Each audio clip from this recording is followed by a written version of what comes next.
Warning, the following audio transmission is based on theory and is intended for entertainment purposes only.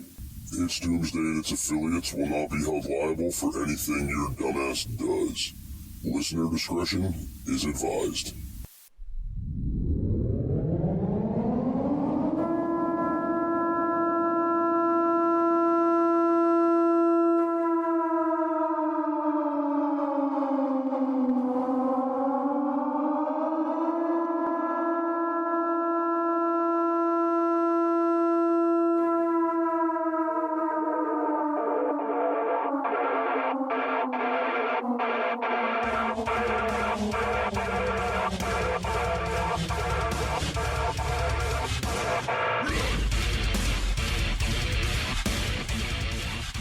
Welcome everybody to It's Doomsday Podcast. Today is January 5th, 2024. Time is 12:38 and we're here at the Hive Life conference with Teresa.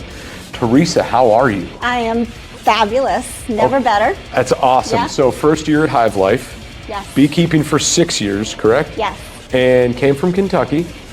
Yes. It's amazing to write these things down once and then boom, you remember. You're good at this. Now tell me about the book, Dead Bees Don't Make Honey. 10 tips for healthier, better bees. Yes, healthy, productive bees. Healthy, productive bees. Yes. I'm sorry. So the book has been written and it's in the publishing phase.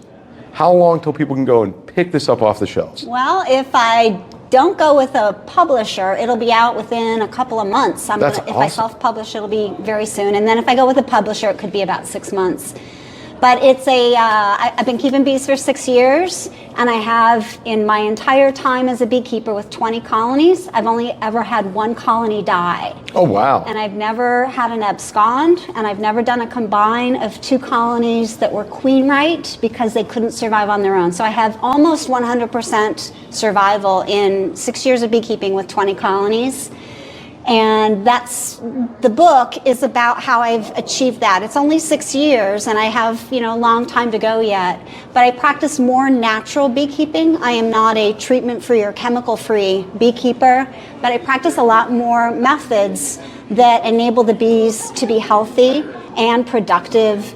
And then I've made quite a bit of honey in the last couple of years.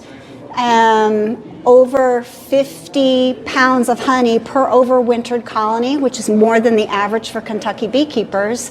And I just want to share in my book what I've done and how I've done it for anybody that's interested in healthier, more productive bees. Right, okay, makes sense. So a question I've been asking everybody. So in all your years of beekeeping, or maybe when you got started, what was that one mistake you made that you're still like, man, I can't believe I did that, and you're kicking yourself for it to this day? The one mistake that the thing that I kick myself for pretty regularly is when I set up robbing. So I don't know what that is. You'll have to explain. Yeah. So during a dearth, when there's little nectar for the bees to forage for, when you open a colony and you expose the honey, or you're pulling honey, bees will show up that are not from that hive, and they will try and rob the colony. Oh, okay. And so you have to move very quickly and make sure that you close the hive quicker and that you don't dilly-dally in there, because then all the robbers will show up. So you set up robbing. Thieving bees. Yeah. Wow, I didn't even know that was a thing. Oh, it's a thing, yeah. And so, probably once a year I'm doing something where I set up robbing, and once robbing starts, it's just this bad thing. So I'm constantly trying to keep myself from setting up robbing. That's probably the one thing that I still find challenging even after 6 years of doing it. So it's been wild. So this whole weekend, every time I sit somebody down and I talk to them, like I'm learning something new, something I've never heard before, and I'm like, wow, this whole weekend has been so much knowledge and it's been so mind-blowing. I'll forget half of it on the car ride home, but wow. I was just talking to Jay. I was talking to John Benham. I learned something from everyone I talk to, and that's. I also love science, and I really love learning about the new methods that are coming out on how we can keep bees healthier, and more productive. So the reason that it's so exciting for you, it's exciting for all of us. We're constantly all learning, and you never know everything there is to know about bees, and they're just so interesting, and we never will. There's more we don't know about bees, I swear, than we do. That's like almost that's hard for me to wrap my mind around. It's almost like when someone tells you, yeah, the universe doesn't end, it just keeps going. It's like, it's trying to wrap your mind around that concept, because I'm like, there's so much I know I don't know, and you're telling me there's stuff you guys don't know, and it's like, how much more is there? There's so much more. I mean, and the thing about science that's fascinating too is that science evolves. So what we think today, new evidence will come along tomorrow that says that actually isn't correct, and it evolves over time as well. So that's why I love the sciences. I like understanding where are we today? What is the best available consensus science today? But if I don't pay attention, by tomorrow or the next day or 6 months from now, it's new. So beekeeping is fascinating that way, because you're never done, and you're always learning, and you always have to stay in touch with all the new that is occurring. And from a beekeeping perspective, it's just such a fascinating hobby.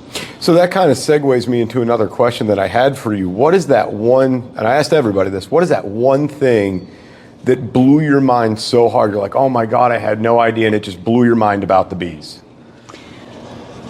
You mean about their behaviors? About anything about the bees. Like, what is that one thing that was like, oh my God, I had no idea that was a thing, and this is the most amazing thing on the planet? I mean, one of the things I find fascinating is how the workers, for example, I share this a lot. Every worker honeybee that you see out on a flower, she's a female. Oh, really? Okay. Yeah, and the females, the workers inside the colony, they're the females. The drones are called the boys. She does the majority of the work. The females do, and she moves through a sequence of jobs through her life. Oh, actually, I know what it is. Okay. Here it is. Okay. Here's the thing. It just hit me.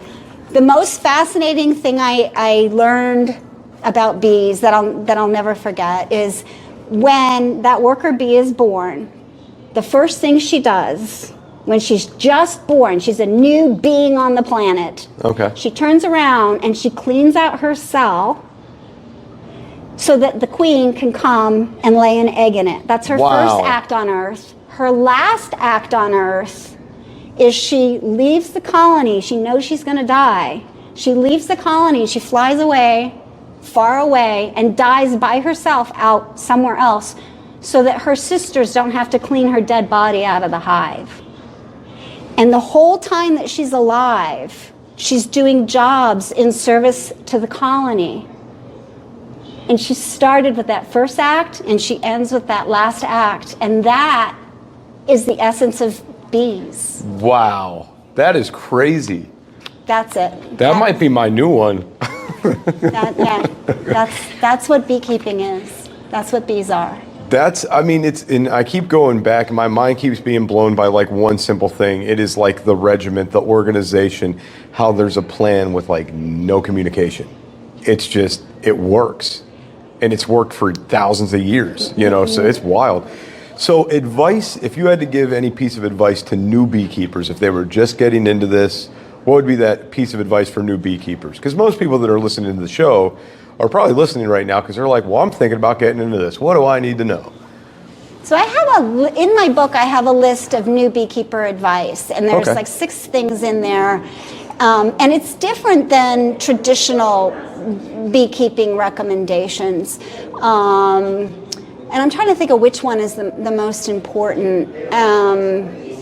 Well, they could go buy the book for that. I mean, yeah, they could. Let's see, new beekeeper advice. What would I say? I know what I would say. I would say study bee biology. Study bee biology. Yes. Okay. Because of what you said, everything that the bees are doing inside the colony is all connected, right? Each act that they do is in service to the whole. And understanding how they're behaving and why they're behaving, how they're communicating through pheromones, how the queen is mating, how the workers are working together, how the drones are mating with virgin queens, all of that. you need to understand that, or the better you understand that, the better your actions are going to integrate with them so that you can have healthy, productive bees. The research shows that 50% of all managed colonies in the United States last year died. 50%. Wow. Well, it's actually 48% to be exact. Almost 50% died. That's crazy. I mean, and so anything we can do to increase the health and productivity of our colonies is extremely important, because that's unsustainable, frankly. So understanding bee biology will help you do actions better that help your bees thrive so that you can have higher survival, and it's way more fun too. That's why my book is called Dead Bees Don't Make Honey. Healthy, 10 tips for healthy, productive bees, because it's just way more fun to keep bees when your bees are alive and healthy than dying and sick. Right. That's no fun. Because even if they die and they come back to life, zombies don't make honey. Zombies don't make honey. I think that is a truism. Dead zombie bees don't. And there's a thing called zombie bees, by the way. Is there really? Yeah, there's okay, a parasite. tell me about the zombie bees. There's a parasite. I can't remember. It's a kind of a fly that turns them into zombie bees. So yeah. there are legit zombies floating around out there. Yeah, you didn't know you knew that. See, that's they're called zombie again, bees. mind blown. I know. Bees are cool. Bees Yeah. are cool. So I want to know, because you said like you're not doing things traditionally, like I guess more natural, more maybe holistic. What are you doing differently from other beekeepers? Okay, so as an example, traditionally we were all taught to put our colonies right next to each other. So you'd have a hive, it's white, it's painted, it's all painted white and it's facing one direction, the entrance, and we'd put the next one right next to it. It's called an apiary. Well, the science shows in nature, colonies almost never choose a home right next to each other. They spread themselves out. Bees know social distancing. They've always known social distancing. Okay. They spread themselves out far apart because they can't easily share pathogens and diseases because they're socially distant. Well, I was thinking, more of the foraging aspect. The further they are apart, the more resources there are for themselves. Exactly. And so in nature, they pack themselves only 2 colonies per square mile. That's 640 acres. Oh, wow. It's this huge distance. I think that's 640, I'm pretty sure. But it's a huge distance that they spread themselves. So the research shows even if you're a suburban beekeeper, and you've got 2 hives, you should put them as far apart from each other on opposite corners of your suburban yard.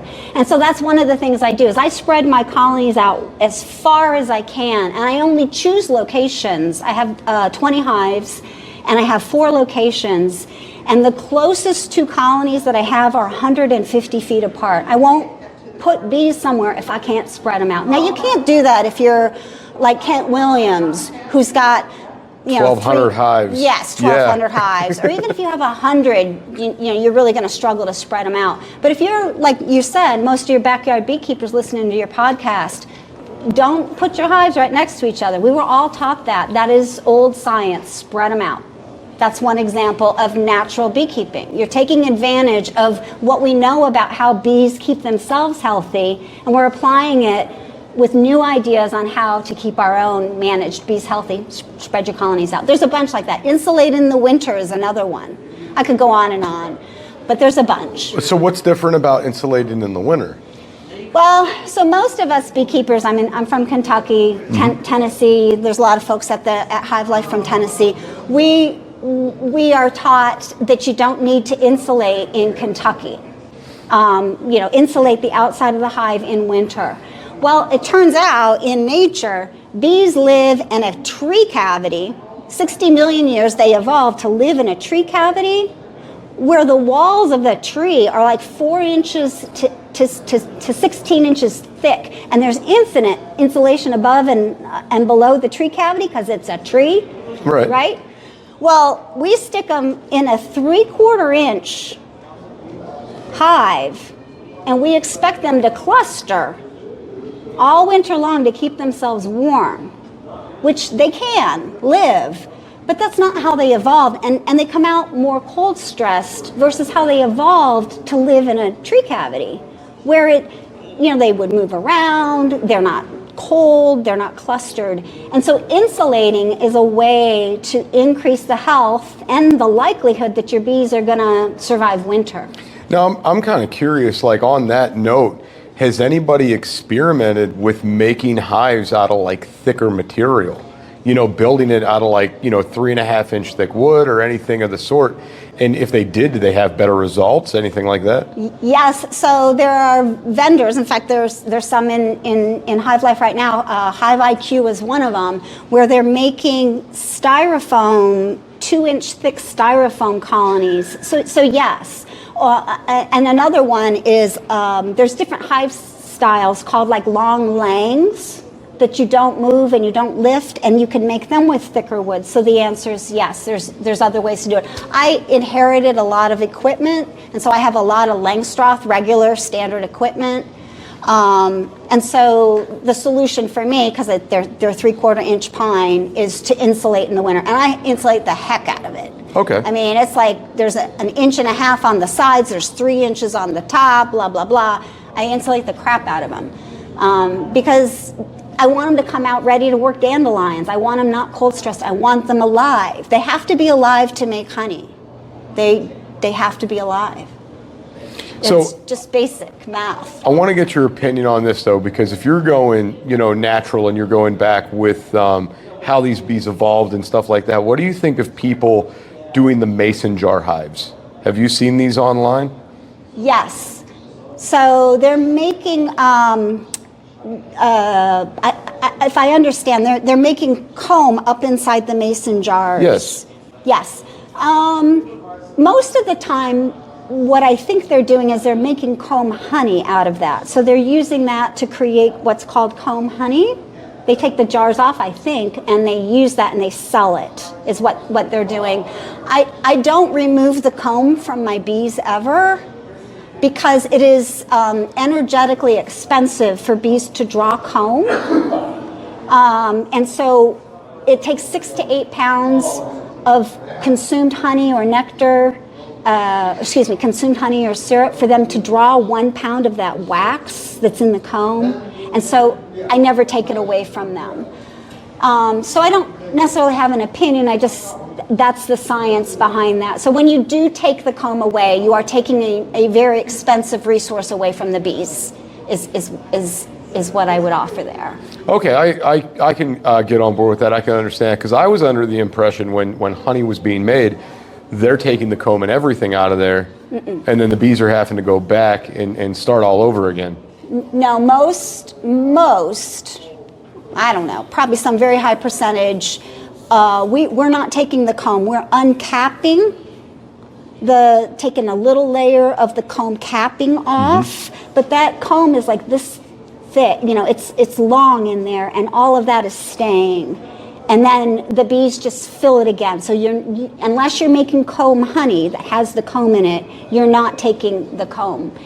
Extracted honey leaves the comb behind, what we usually see in the grocery stores. It doesn't include the comb. Okay. We leave that for the bees. Gotcha. Okay, because I've eaten the comb before. Yes. And I know there are places that do sell it, and a lot of the time you see it in the jar. And I've had different variations of this overseas. I've had comb that is just fantastically amazing, like it literally melts in your mouth. And then I've had comb here in the States where you're chewing on it forever. It is this hard, waxy thing, and it's like, man, why am I even working on it? You chewed the flavor out of it, and you're still in there chewing on it, but then again, overseas in different places, it just melts in your mouth. It's wild. I don't know why the difference is. I know newer comb is softer, and older comb develops more of that chewiness, but I'm not really very expert on comb honey. It is an interesting thing, though. Yeah. I mean, that's something I'm going to have to look more into. Right. So,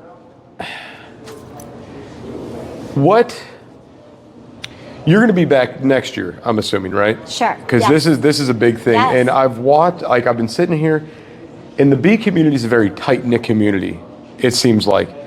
What do you think the draw is for most people to be into this community? Because some people say that this is therapeutic for them. Other people were like, well, I started it for the honey. Other people are like, well, we had to do something at the farm because we needed this. What do you think the biggest draw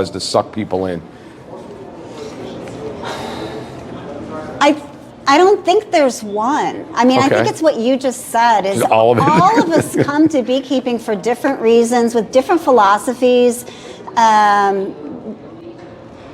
You know, and what I think draws people to things like Hive Life is we love sharing how we do it, and there's so many different ways to keep bees. My way of keeping bees is not going to be anybody else's way. My book, I say this in my book, you know, and I say it probably too many times, is I'm not telling you how to keep bees. I'm just telling you this is how I did it. I'm hoping something of this is of value to you that you can incorporate into your beekeeping. And I think that's why, you know, I've heard that about beekeeping. We share a lot. We, at my bee club, like we're constantly like, hey, I got this. Do you need it? You know, and you know, can I come and get in your hives with you so I can learn what you do? I can tell you, that's one thing I would offer to new beekeepers. Get in as many other people's hives as you can. Because every single time I get into a hive with somebody else, I learn something new. There's some little trick or some little mechanism or method that they used that I can incorporate into my beekeeping to make me a better beekeeper. That's what it's all about. And beekeepers are...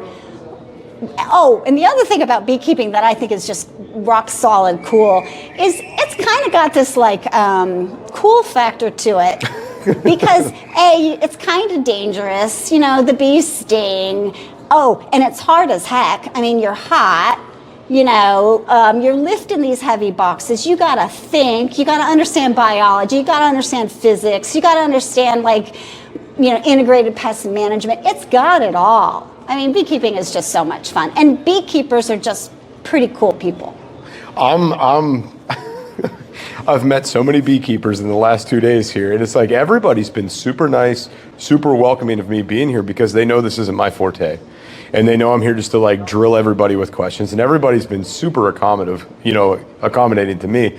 So I've been extremely happy to meet everybody this whole entire time. And it was interesting. I was like, I guess the reason I was asking about the motivation is because, again, you know, the bees have the honey forever shelf life, right? So as a survivalist, I'm like, man, I should get into bees. And then I met Jay, and I'm like, I shouldn't get into bees. Not that he turned me off to it because of him, but because like he starts explaining to me all this work and all these things you have to do. And I'm like, this is way too overwhelming. Can I start with one bee and then go from there? It's like, no. No, I mean, it is kind of, you're either, and that's a good thing for new beekeepers. You're either all in, or you probably maybe shouldn't.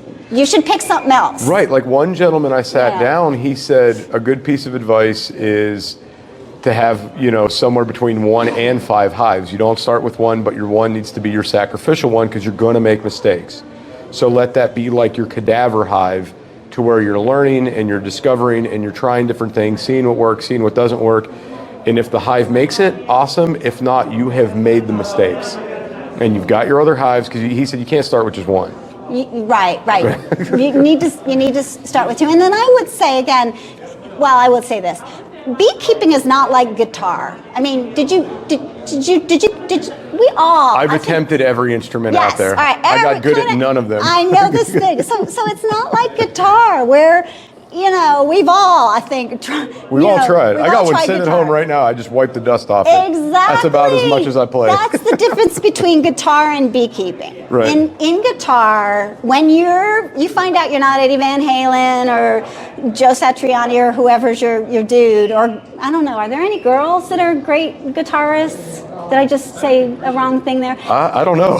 All right. If you turn out you're not Eddie Van Halen in 2 weeks, you can just take the guitar and stick it in the corner. That's usually what happens. And eventually it gets dusty, and then you stick it in the closet, and it's no harm, no foul. Maybe it ends up in the garage sale, right? Or your mom sells it from you if you're a kid. Right. Bees are not like that, because they die. I mean, you're so they're bugs, but you're the steward of the bee. You're the steward of these creatures that are on the planet trying to live. And it's not trivial when they die. It's an important thing. It's not like the guitar that just got dusty. They literally died. So I just think it's important to take it seriously. If you're going to do bees, do the work to make sure that you're not that you're really and truly doing the work you need to care for them, so they don't just die a lot. Okay, that makes sense. I can totally understand. That's my philosophy. I got something I want you to do. Yes. I've had everybody do this that sat down with me. I'm happy to. Okay, so I have here Spartan bee bread. It's actual bee bread.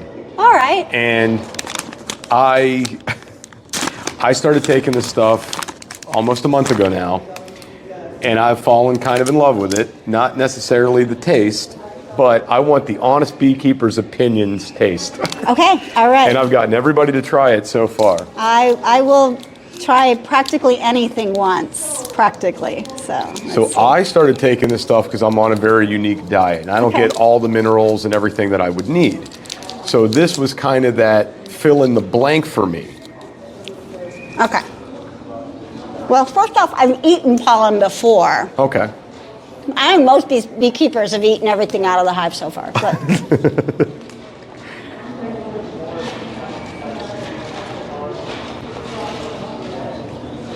so what I would say is it tastes like pollen. Right. I mean, what's the question? Is it good? Do you like it? It's from a beekeeper standpoint, for a commercialized product, just honest opinion, flavor, consistency. I do like it. You like it? Yeah, and it has a little bit, can I see the ingredients? Yeah, go for What's it. it got in it? Let's see. Ingredients: bee bread, black currant. I felt like there was something fruity in it. Sea buckthorn, apples, and cinnamon. It's good. It's good. That's awesome. I thought there was honey in it. That's what I was. But No, so it apparently it it's must made. have the black currant maybe. So I guess they make it right from delicious. the bee bread, and then I guess I don't know if the bees ferment it or they ferment it, but it's just fermented bee bread. I imagine the bees do it. It's probably. I mean, there are so many products from the hive. Propolis is a product. You can make tinctures out of it. Bee bread. There's a lot beyond just extracted honey. So I started taking That's great. this about after a week and a half. I developed like this kind of boundless energy, like not caffeine shaky energy, but like couldn't sit still type energy. That leveled off in about 2 weeks, and then extreme mental clarity. I'm forming sentences better. I'm not tripping over words. I'm able to form a sentence that makes sense quicker and faster. And I think it was because there was things I was lacking in my diet, and this just makes up for it. So you have people out there that are like praising this product, and I'm like, we'll try it. For someone like me that doesn't eat, like I don't eat fast food, I don't eat things that are bad, that I know are bad for me, right? But my diet's very limited because of that, because of the society we live in. So this really filled in all the blanks for me. So it was really awesome to come here and like watch all the beekeepers try the bee bread. It's wonderful. No, I got to ask you, what are the people saying? The beekeepers, are they liking it or not liking it? The best, so everybody seems to enjoy it. The best response I think I've gotten so far is one of the guys took a bite of it, he starts chewing up, he's like, wow, this tastes like a day of work, like I worked with the bees all day. And I'm like, wow, that's so cool. That was the coolest response I've gotten so far. Oh, that is good. It tastes like pollen is what it tastes like. Yeah. I think most beekeepers have probably tried pollen. Right. Yeah. Don't you think? I would think, well, it's a superfood, so a lot of people have probably tried it. Yeah. So I know my wife, she will occasionally, she's feeling under the weather, this, that, the other, she'll go to the store and she'll buy it and she'll break it out. And then I know some people cook with it. So I think more people have probably consumed it, not realizing it, because it is out there. You can go buy it right off the shelf. You could buy it in our one store sells it in a jar in the seasoning section. You can go and you just buy a jar of bee pollen, right? So are you out there on any social media? Like, how can people find you to find the book when it comes out and things like that? That's a great question. I do have a YouTube channel. It's called Be Healthy. Be Healthy? Be Healthy. Okay. Of course. Easy enough. BEE Healthy, and I Right. will put my book out there when it's available. Okay, so that's awesome. So guys, you can find Teresa, say your last name for us. Martin. Teresa Martin on YouTube at Be Healthy. Be Healthy. That's awesome. Thank you very much for coming on the show. Thank I greatly you. I enjoyed appreciate it. It was super fun.